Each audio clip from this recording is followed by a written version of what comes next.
if you're holding your first event and you're thinking about this, you're probably like, I want 500 or I want 1,000 people. Just sit with that for a second. 1,000 people in a room that you've got to provide for. Your budget for 1,000-person event is probably on the low end going to be $500,000. You're going to have lighting, you're going to have AV, you're going to have a huge staff, you're going to have a lot of expense to fill that room.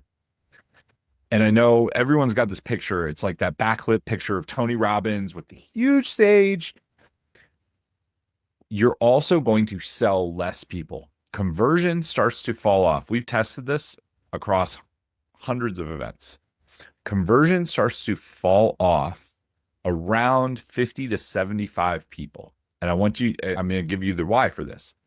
We've seen rooms of 20 to 30 people hit conversion as high as 90, 95%.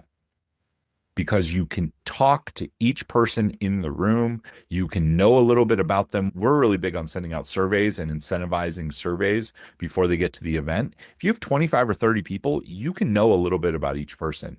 And if you take 30 seconds during a talk to call them out and say, hey, Joe, this is all about your business. This will really help you. Joe is like trust factor just went through the roof. Rapport through the roof. So as your event gets bigger, costs start to go up. And where costs really start to jump is about the 75-person mark. If you have a room of 30 people, you don't need AV. You don't need a mic. You can probably talk loud enough from the front of the room. You can use 2 televisions. One of the hacks that I give people to escape from room blocks and food and beverage minimums, if you're holding a 25 to 30-person event, you can usually hold them at a co-working space, which is way cheaper. It includes coffee and water for free. If you don't know what I'm talking about, if you go to a hotel, a gallon of coffee is $100. You're going to get hit with a food and beverage minimum, which is usually going to be more than the room, and you're going to have a room block. So the dead zone, what I refer to as the dead zone, is about 75 people to about 200. You're going to lose in conversion, and your cost for the event space and all the things that go into holding the event are going to go up pretty exponentially. And it's a negative, it's this dead zone that it also is much harder to make sales. Rudy and I were talking about this because of salespeople. A lot of times what you see is we've got Sam, the event host, and Sam has Joe, the salesperson. Only Joe is really a coach. He's coming to the event. He's really excited. He knows the program, but he's not a salesperson. First and foremost, he's a coach. Now, if you've got 30, 40 people in the room and they've met Joe beforehand, Joe might do okay. He's probably going to do fine. But now you have 75 people. Joe's going to be overwhelmed. He's going to be tired. He's going to lose track, and people are going to fall through. He's also not going to go out and proactively have the conversations that move the sales needle. Having a sales team is something that is necessary, I think, at 75 people. 75 people, you really need 3 to 5 people. You can throw your advice in there. You probably know this better than I do. I like to see 3 to 5 people for 75. But if it's 50, I want 2 people minimum. And they shouldn't be coaches. They should be actual salespeople.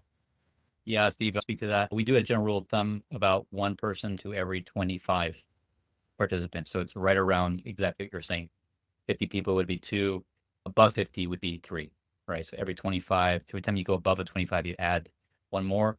And the reason being is you want to actually be able to engage people in that environment in that period of time. And 20 to 30 seems to be a manageable number. Not easy, but a manageable number for a professional. If you go beyond that, then things start to slip. Absolutely. Yeah. And if it is your first event, if you're listening to this and you're like, I really want to do an event, do something that's 25 or 30 people. You get a couple bonuses besides letting it be a cost-effective management. You're going to sell the event out. You can say the event is sold out all over social media, which puts you on a huge stage. 2, if I'm looking at attending an event, which event would I rather attend? Tony Robbins' 10,000 person event or Tony Robbins' 300 person event or Tony Robbins' 10 person event? Value goes up the fewer people that are in the room. And you can use that as a sales piece.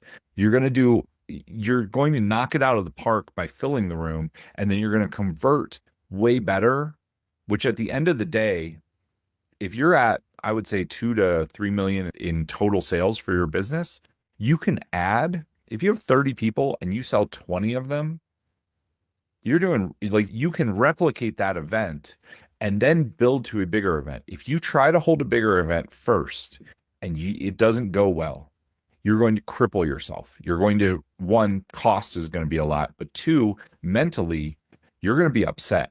You're going to have a hard time overcoming that. So I always recommend people start with a smaller event. If you're already holding big events, great. We can come in, we can tweak it, we can help you move that sales number. I can help you move engagement.